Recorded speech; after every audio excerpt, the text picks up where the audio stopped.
Hello my dear friends, कैसे हैं आप सब। नंबर्स के बारे में हम लास्ट वीडियो में ऑलरेडी बहुत कुछ जान चुके हैं। अब करेंगे नंबर से रिलेटेड कुछ बेसिक चीजों के बारे में डिस्कशन। आज का लेक्चर इजी और इंपॉर्टेंट दोनों होने वाला है, तो अपनी नोटबुक्स और पेन निकाल लीजिए और आइए शुरू करते हैं। तो आज का लेक्चर शुरू करने से पहले आपको एक चीज ध्यान रखनी है। जब भी मैं नंबर बोलूं, आपको याद रखना है मैं नेचुरल नंबर्स की बात कर रहा हूं। नंबर मतलब नेचुरल नंबर्स होगा आज के लेक्चर में। तो अब देखो, आज का हमारा सबसे फर्स्ट टॉपिक, पहला टॉपिक है फैक्टर्स ऑफ अ नंबर। क्या होते हैं फैक्टर? देखो, factor of a number is an exact divisor of that number. आप किसी भी नंबर के फैक्टर्स की बात कर रहे हो, मान लो 16 है, मैं 16 के फैक्टर्स की बात कर रहा हूं, तो 16 के फैक्टर्स वो नंबर्स होंगे जो 16 को एग्जैक्टली डिवाइड कर रहे हैं। अब एग्जैक्टली डिवाइड करने का मतलब क्या है, अभी बताता हूं। देखो, यहां पे हम चेक कर रहे हैं, इज 7 अ फैक्टर ऑफ 48? क्या 7 48 का फैक्टर है? कैसे चेक करेंगे? देखो, 748 का फैक्टर तब होगा जब 748 को एग्जैक्टली डिवाइड करें। अभी समझ आएगा एग्जैक्टली डिवाइड करने का मतलब। और डिवाइड करके देखते हैं। जब हम 48 को 7 से डिवाइड करें, याद रखना जिसे फैक्टर चेक करना हो उसको डिवाइजर मानते हैं। हमें चेक करना है कि क्या 7 फैक्टर है, तो 7 डिवाइजर होगा। हम 7 से डिवाइड करेंगे, जिसका फैक्टर चेक करना हो, यहां 48 का फैक्टर चेक करना है तो 48 हमारा डिविडेंड होगा। हम चेक करेंगे 48 का 7 फैक्टर है या नहीं है, तो इसीलिए हम 48 को 7 से डिवाइड करेंगे। 7 6 42, रिमाइंडर बचा सब्ट्रैक्शन के बाद 6। अब आप एक बात बताओ, क्या 48 को 7 से डिवाइड करने पे रिमाइंडर 0 आ रहा है? नहीं आ रहा। जिस केस में डिवाइड करने पे रिमाइंडर 0 नहीं आता, वहां पे डिवाइजर डिविडेंड का फैक्टर नहीं होता। यही मतलब है एग्जैक्टली डिवाइड करने का। एग्जैक्टली डिवाइड करने का मतलब है रिमाइंडर का डिवीजन के बाद 0 आना। एक और एग्जांपल देखते हैं, इज 3 अ फैक्टर ऑफ 24? अब हमें चेक करना है कि क्या 3 24 का फैक्टर है। आप मुझे बताओ डिवाइजर किसे मानो, 24 को या 3 को? अभी अभी बताया, जिसे चेक करना है वो फैक्टर है या नहीं है, उसे डिवाइजर मानेंगे, उससे डिवाइड करेंगे 24 को। 24 को जब हमने 3 से डिवाइड किया तो हमारा आंसर आया डिवाइड करके 3 8 24, रिमाइंडर आया 0, क्वोशिएंट आया 8। यहां पे क्योंकि रिमाइंडर 0 है, कंप्लीटली डिवाइड हो गया। यहां पे 3 ने 24 को कंप्लीटली डिवाइड कर दिया, इसीलिए yes 3 is a factor of 24। समझ में आया फैक्टर का क्या मतलब होता है? अगर मैं किसी नंबर के फैक्टर्स ढूंढ रहा हूं तो मैं वो सभी नंबर्स ढूंढूंगा जो उसको एग्जैक्टली डिवाइड करते हैं। इसको दूसरे तरीके से देखते हैं, अगर मैं किसी नंबर के, बहुत ध्यान से सुनना, अगर मैं किसी नंबर के फैक्टर्स ढूंढ रहा हूं तो मैं वो सब नंबर्स ढूंढूंगा जिसकी टेबल में मेरा पहले वाला नंबर आता है। सपोज करो मैं यहां पे 48 के फैक्टर्स अगर ढूंढूंगा तो मैं वो सब नंबर्स ढूंढूंगा जिनकी टेबल में 48 आएगा।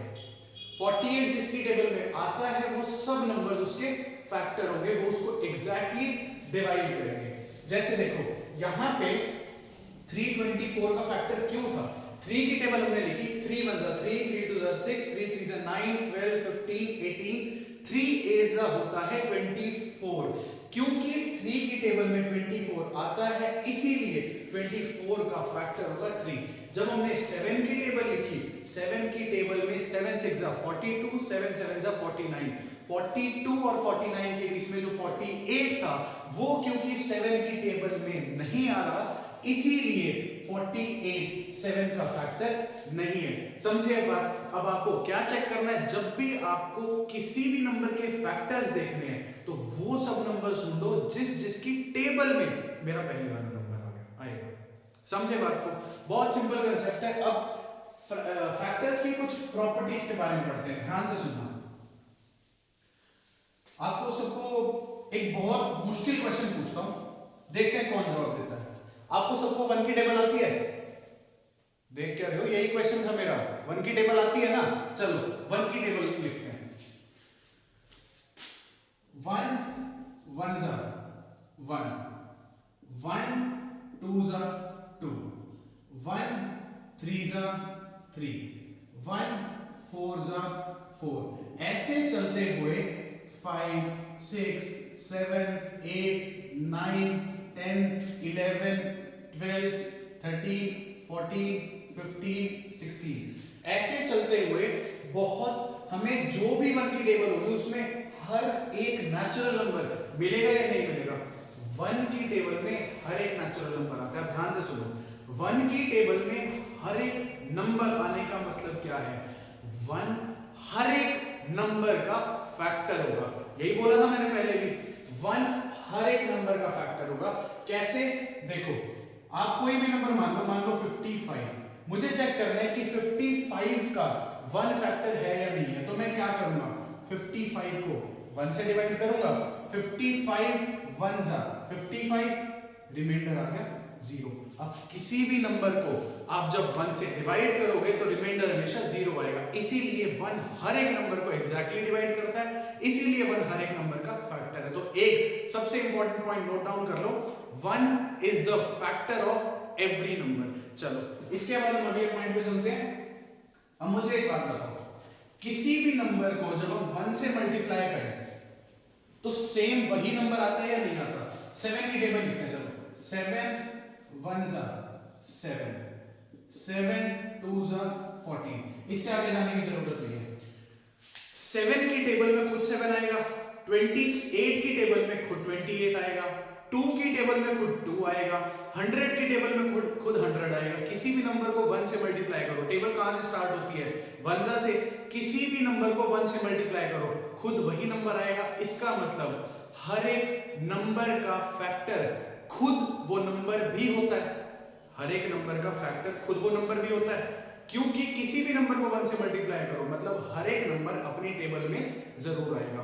तो हर एक नंबर 1 की टेबल में भी आ रहा है, हर एक नंबर अपनी टेबल में भी आ रहा है। इसीलिए आपको मैं कोई भी नंबर दे दूं तो उसके 2 फैक्टर जरूर होंगे, एक 1, दूसरा द नंबर इटसेल्फ। इस बात को याद रखेंगे।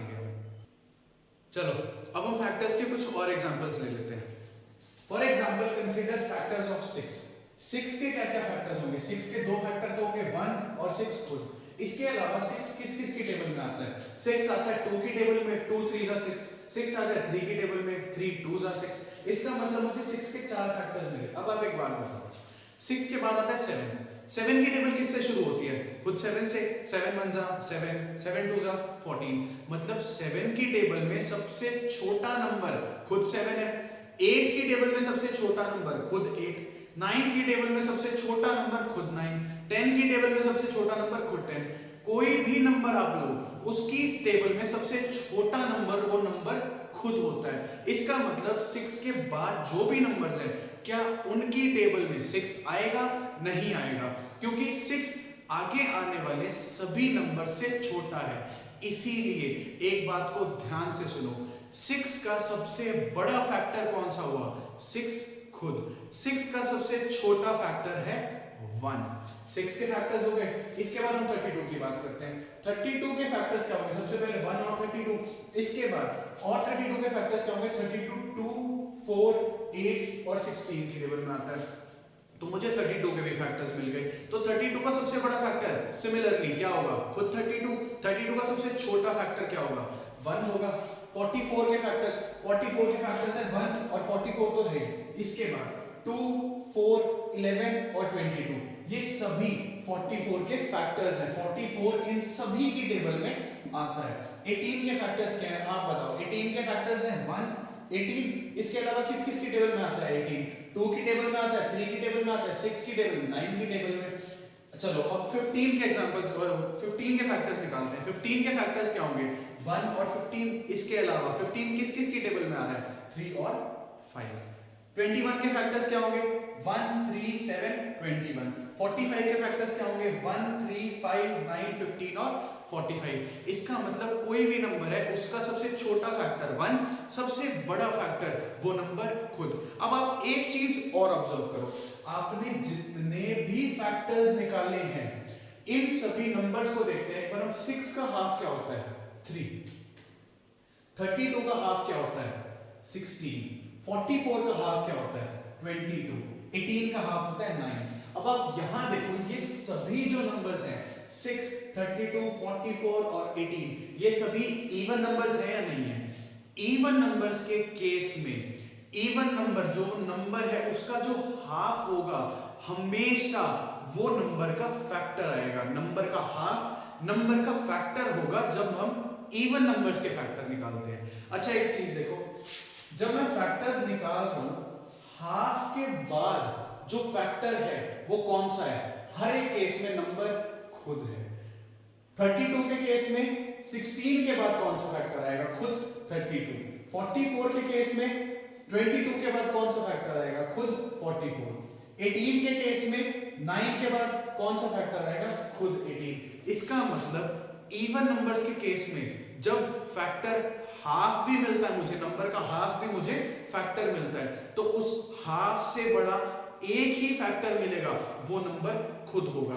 चलो अब हम ऑड नंबर्स के एग्जांपल लेते हैं। ऑड नंबर्स में जो हाफ होता है नंबर का वो कभी भी फैक्टर नहीं होता, लेकिन आप एक चीज यहां भी ऑब्जर्व करोगे कि जो हाफ होगा उससे बड़ा अब भी सिर्फ एक ही फैक्टर मिलेगा, वो नंबर खुद। सभी फैक्टर्स में से कोई भी फैक्टर ऐसा नहीं होगा खुद उस नंबर को छोड़ के, कोई भी ऐसा फैक्टर नहीं होगा जो हाफ से बड़ा हो। यहां पे 15 का हाफ 7.5, 7.5 से बड़ा कोई भी फैक्टर नहीं है 15 को छोड़ के। 21 के हाफ से बड़ा कोई भी फैक्टर नहीं है खुद 21 को छोड़ के। 45 के हाफ से बड़ा कोई भी फैक्टर नहीं है 45 को छोड़ के। इसका मतलब जब आप किसी नंबर के फैक्टर्स निकालो तो आपने कहां तक कोशिश करनी है? 1 से शुरू करो, उस नंबर के हाफ तक पहुंच जाओ। हाफ तक पहुंचने के बाद जब जितने भी आपको फैक्टर्स मिले हैं वो लिख के सीधा आप उस नंबर को जिसके फैक्टर्स निकाल रहे हो उसको लिख दो, तो ये सभी फैक्टर्स हो जाएंगे उस नंबर के।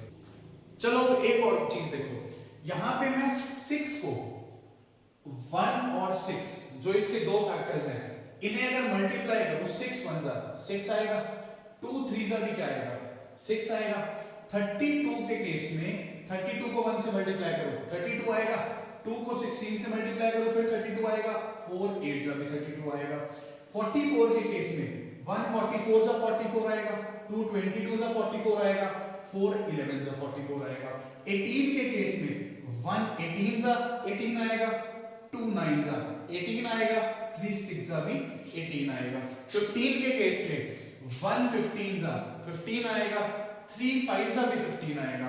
21 के केस में 1 21 जा भी 21, 3 7 जा 21। 45 के केस में 1 into 45 1 multiplied by 45 45, 3 15 जा फिर 45, 5 9 जा 45। अब एक चीज देखो, अगर मैं 4 के फैक्टर्स देखूं, 4 के फैक्टर्स क्या है? 1 2 और 4, तो 1 4 जा तो 4 हो गया, और 2 को जब मैं खुद से मल्टीप्लाई करूंगा 2 2 जा वो भी 4 होता है। इसका मतलब मैं किसी भी नंबर को उस नंबर के फैक्टर्स के प्रोडक्ट की फॉर्म में, ध्यान से सुनो, कोई भी नंबर है, अगर उस नंबर को मैं किसी भी दो नंबर्स के प्रोडक्ट की फॉर्म में दिखा सकूं, फॉर एग्जांपल 26 ले लो, 26 को अगर मैं दिखा सकता हूं 2 into 13, तो गारंटी है ये 2 और 13 दोनों 26 के फैक्टर्स होंगे। इसका मतलब किसी भी नंबर को, इंपॉर्टेंट चीज आगे यूज करेंगे हम, किसी भी नंबर्स को दो नंबर्स के प्रोडक्ट की फॉर्म में दिखाओ तो वो दोनों उस नंबर के फैक्टर होंगे। यहां पे 26 के फैक्टर्स 2 और 13 है। इसका मतलब अब फैक्टर की डेफिनेशन पे आते हैं तो factor is an exact divisor of a number. इसका मतलब 2 जो है वो 26 को भी एग्जैक्टली डिवाइड करेगा और 13 भी 26 को एग्जैक्टली डिवाइड करेगा। ये सारी चीजें आप नोटबुक और पेन निकाल के नोट डाउन कर लो, अपने खुद के नोट्स बनाते जाओ, क्योंकि इन सब बेसिक्स को हम आगे यूज करने वाले हैं। तो अब आपको यहां से एक चीज समझ आई कि किसी भी नंबर के कितने फैक्टर्स मुझे मिलेंगे, वो होंगे फाइनाइट। मुझे किसी भी नंबर के फाइनाइट, मैं ये नहीं कह रहा 1 2 3 4 10 15 कितने मिलेंगे, जितने भी फैक्टर्स होंगे वो फाइनाइट जरूर होंगे, मतलब एक लिमिटेड नंबर ऑफ फैक्टर्स मिलेंगे। ऐसा नहीं है बहुत बहुत बहुत इनफाइनाइटली मेनी फैक्टर्स मिलेंगे, नहीं, किसी भी नंबर के लिमिटेड फैक्टर्स मिलेंगे आपको, फाइनाइट नंबर ऑफ फैक्टर्स। चलो इसके बाद अब हम डिस्कस करते हैं प्राइम और कॉम्पोजिट, इन दो नंबर्स की क्या मतलब होता है, प्राइम नंबर का और कॉम्पोजिट नंबर का क्या मतलब होता है। काफी इंपॉर्टेंट चीज है, ध्यान से समझना। प्राइम नंबर क्या होता है? A number having only two factors, जिस नंबर के सिर्फ दो फैक्टर हो, मैंने बताया था नंबर मतलब नेचुरल नंबर बोलना है, जिस नंबर के दो फैक्टर हो वो नंबर क्या हो जाएगा, that number will be a prime number. अब देखो दो नंबर बोल, दो फैक्टर्स बोलते ही फटाफट दिमाग में क्या स्ट्राइक होना चाहिए, दो फैक्टर कौन कौन से होंगे, 1 एंड द नंबर इटसेल्फ, क्योंकि किसी भी नंबर के दो कंपल्सरी फैक्टर तो होते हैं, 1 एंड द नंबर इटसेल्फ। तो देखो 2 के फैक्टर कौन कौन से होंगे, 1 और 2, 3 के फैक्टर 1 और 3, 5 के फैक्टर 1 और 5, 7 के फैक्टर 1 और 7। आप चेक करके देख लेना, ये सभी नंबर्स या तो 1 की टेबल में आएंगे या खुद की टेबल में आएंगे, और कोई ऐसा नंबर नहीं होगा जिनकी टेबल में ये आए, इसीलिए ये हो गए प्राइम नंबर्स। चलो अब बात करते हैं कॉम्पोजिट नंबर की। कॉम्पोजिट नंबर वो है जिनके दो से ज्यादा फैक्टर्स होते हैं, वो नंबर जिसके दो से ज्यादा फैक्टर होंगे, प्राइम के दो, कॉम्पोजिट के दो से ज्यादा factor. Composite number, a number having more than 2 factors, जिस नंबर के दो से ज्यादा फैक्टर होंगे वो नंबर होगा कॉम्पोजिट नंबर। तो कौन कौन से कॉम्पोजिट नंबर है यहाँ पे, देखो स्टार्टिंग में सबसे पहला कॉम्पोजिट नंबर है 4 6 8 9 10 12 14 15 16। इसी तरीके से आप और भी बहुत सारे कॉम्पोजिट नंबर्स ढूंढ सकते हो जिनके दो से ज्यादा फैक्टर। इसका मतलब क्या है, जिन नंबर्स का 1 फैक्टर है खुद वो नंबर फैक्टर है, अगर इसके अलावा, इन दोनों के अलावा बीच में कोई भी और फैक्टर्स मुझे मिले, एक भी और फैक्टर अगर मिल गया दो को छोड़ के, वो नंबर फटाफट से कॉम्पोजिट हो जाएगा। चलो मुझे एक बात बताओ, 1 प्राइम है या कॉम्पोजिट है? तो हम कहेंगे 1 is neither prime nor composite, क्योंकि किसी भी नंबर के जो दो फैक्टर होते हैं 1 एंड द नंबर इटसेल्फ, 1 के केस में दोनों नंबर सेम है, 1 का सिर्फ एक ही फैक्टर है 1 खुद, इसीलिए ना वो प्राइम है ना कॉम्पोजिट, ना उसके दो फैक्टर है ना उसके दो से ज्यादा फैक्टर है, 1 का सिर्फ एक ही फैक्टर है, इसीलिए ना 1 प्राइम है ना composite, 1 is neither prime nor composite. इसे नोट डाउन कर लो। चलो मुझे एक बात बताओ, एक बार प्राइम नंबर्स को देखते हैं। प्राइम नंबर सबसे छोटा प्राइम नंबर कौन सा है, 2। इसके बाद जितने भी प्राइम नंबर है वो इवन है या ऑड है। इवन नंबर्स क्या होते हैं, जो 2 से डिविजिबल होते हैं, जो 2 की टेबल में आते हैं। ऑड नंबर्स जो 2 से डिविजिबल नहीं होते, जो 2 की टेबल में नहीं आते। यहां मैंने आपको इतने सारे एग्जांपल्स दिए, इसके अलावा जितने मर्जी एग्जांपल सोच लेना प्राइम नंबर के, सभी prime number except 2 will be odd. जितने भी प्राइम नंबर है 2 को छोड़ के वो सभी ऑड होंगे। तो 2 is the only even prime number, याद रखना। तो ये सभी जो नंबर्स हैं यहां तक चलते चलते ये सब क्या होंगे, ऑड होंगे। इसका मतलब एक ही प्राइम इवन नंबर है हमारे पास, वो है 2। इसके बाद अब हम आते हैं मल्टीपल्स पे। मल्टीपल जो है वो वर्ड बना है मल्टीप्लाई से। मल्टीप्लाई का मतलब क्या होता है आपको पता है, मैं किसी भी नंबर को दूसरे नंबर से जब मल्टीप्लाई करूं तो मुझे मल्टीपल मिलता है। क्या मतलब है मेरी बात का, ध्यान से देखो। मैंने यहां पे ना 4 की टेबल लिखी है। 4 की टेबल का मतलब क्या है, 4 की टेबल में मैं 4 को एक एक करके सभी नेचुरल नंबर से मल्टीप्लाई करूंगा। 4 1 जा 4, 4 2 जा 8, 4 3 जा 12, 4 4 जा 16, 4 5 जा 20। मैंने 4 की जब टेबल लिखी तो मैंने 4 को अलग अलग नंबर से मल्टीप्लाई किया।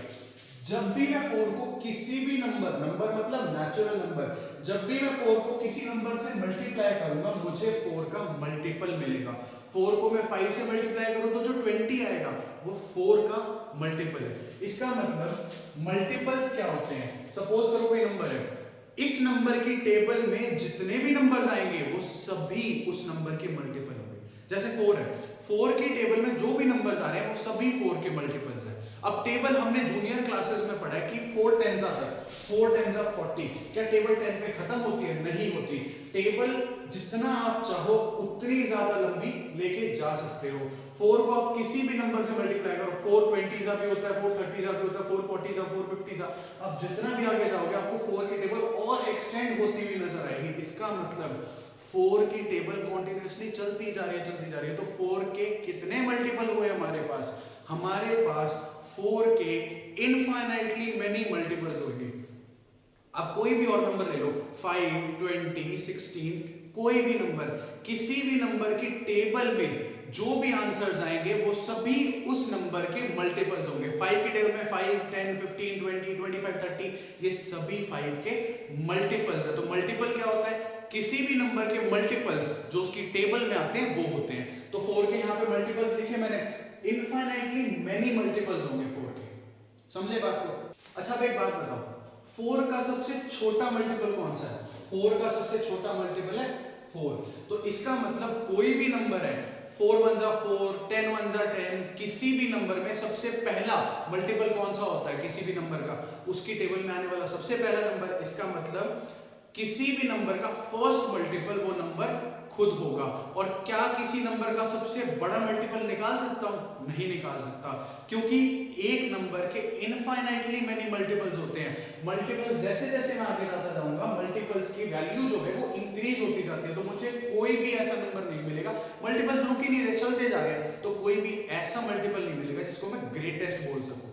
तो एक बात आप ध्यान से समझेंगे, सपोज करो कोई नंबर x है, x के फैक्टर वो नंबर होंगे x जिसकी टेबल में आया, x जिसकी टेबल में आया वो x के फैक्टर, x की टेबल में जो आए वो x के मल्टीपल, x जिसकी टेबल में आया वो x के फैक्टर, x की टेबल में जो आए वो x के मल्टीपल। मेरे साथ साथ रिपीट करो, x जिसकी टेबल में आया वो x के फैक्टर, x की टेबल में जो आए वो x के मल्टीपल, x जिसकी टेबल में आया x के फैक्टर, x की टेबल में जो है वो x के मल्टीपल। बहुत बढ़िया। अब हम बात करते हैं एक इंपॉर्टेंट टॉपिक HCF के बारे में। HCF इसकी फुल फॉर्म क्या है? Highest common factor. अब एक चीज बताओ, सपोज करो आप और मैं हैं, हम दोनों में मैं बोल रहा हूं कि कोई क्वालिटी कॉमन है, उसका मतलब क्या है? वो क्वालिटी आप भी पोजेस करते हो, वही सेम क्वालिटी मैं भी पोजेस करता हूं, वही क्वालिटी आपके और मेरे, हम दोनों के अंदर है। अब कॉमन का मतलब क्या है? यहाँ पे कॉमन वर्ड कब यूज होता है? जब एक से ज्यादा ह्यूमन बीइंग्स में कोई भी चीज क्वालिटी सेम है तो हम क्या कहते हैं? उनमें वो क्वालिटी कॉमन है। तो यहाँ पे भी कॉमन का मतलब क्या है? यही चीज कि दो नंबर्स में कुछ कॉमन, कुछ सेम होगा। क्या सेम होगा? कॉमन फैक्टर सेम होगा। इसका मतलब मैं दो या दो से ज्यादा नंबर्स लूंगा और फिर मैं उनका कॉमन फैक्टर मैं ये देखूंगा उनके फैक्टर्स में कौन से ऐसे फैक्टर्स हैं जो कॉमन है। कॉमन फैक्टर्स में जो हाईएस्ट होगा वो होगा HCF, हाईएस्ट कॉमन फैक्टर। दो या दो से ज्यादा नंबर्स का HCF वो नंबर होता है जो उनके कॉमन फैक्टर्स में से वो सभी फैक्टर्स जो दोनों में कॉमन है उनमें सबसे बड़ा फैक्टर हो, उसे बोलते हैं HCF। सिंपल सा कंसेप्ट है, बहुत छोटा। देखो जैसे 18 और 30 के मुझे HCF निकालना है, तो 18 के जो फैक्टर्स होंगे वो क्या होंगे? 1 2 3 6 9 और 18। 30 के जो फैक्टर्स होंगे वो क्या होंगे? 1 2 3 5 6 10 15 और 30। देखते हैं इनमें सबसे पहले कॉमन फैक्टर्स कौन से हैं। तो 18 और 30 में 1 कॉमन फैक्टर है, 2 भी कॉमन है, 3 भी कॉमन है, 6 भी कॉमन है। आपको और कोई कॉमन फैक्टर दिख रहा है यहाँ पे? नहीं है। अब इन सभी फैक्टर्स में से कौन सा सबसे हाईएस्ट है, कौन सा सबसे बड़ा है? 6 सबसे बड़ा है। इसका मतलब HCF ऑफ 18 एंड 30, जब भी दो या दो से ज्यादा नंबर्स का HCF निकालते हैं तो HCF लिख के पैरेंथेसिस के अंदर उन नंबर्स को लिखते हैं जिनका HCF निकाल रहे हैं, बीच में कॉमा लगाते हैं और इन दोनों का HCF आएगा 6।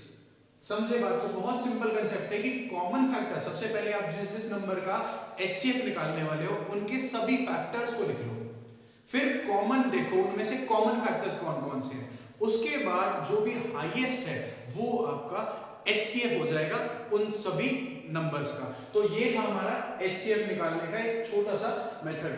लेकिन HCF निकालने के जो स्टैंडर्ड तरीके हैं वो जब मैं आपको फर्स्ट चैप्टर शुरू कराऊंगा, इससे अगले लेक्चर में हम फर्स्ट चैप्टर स्टार्ट कर देंगे। ये अभी तक जो आज के लेक्चर तक है वो थे फर्स्ट चैप्टर के बेसिक्स। इतनी बेसिक नॉलेज आपको जरूर चाहिए फर्स्ट चैप्टर को समझने के लिए। तो HCF समझ में आया। इसके बाद हम फर्स्ट चैप्टर जब शुरू करेंगे तो कुछ स्टैंडर्ड तरीके कराऊंगा मैं आपको HCF और LCM निकालने के। लेकिन उससे पहले आप लोगों का होमवर्क है, आपको 72 और 28, 8 और 11, 24 और 62 और साथ में मैं और एक दे रहा हूं 32, 18 और 12, इनके HCF कैलकुलेट करने हैं। ये आपका होमवर्क है। चलो इसके बाद हम सीखते हैं LCM के बारे में। LCM क्या होता है? अब हम बात करते हैं LCM के बारे में।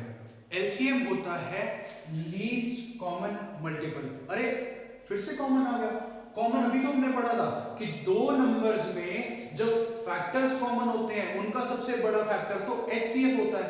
लेकिन यहां पे तो हमने कॉमन मल्टीपल पढ़ना है। कॉमन मल्टीपल का मतलब क्या है कि दो नंबर्स के जितने भी मल्टीपल्स मैं निकाल रहा हूं उनमें जो कॉमन है, कॉमन मल्टीपल्स में से जो सबसे छोटा मल्टीपल होगा वही LCM होगा।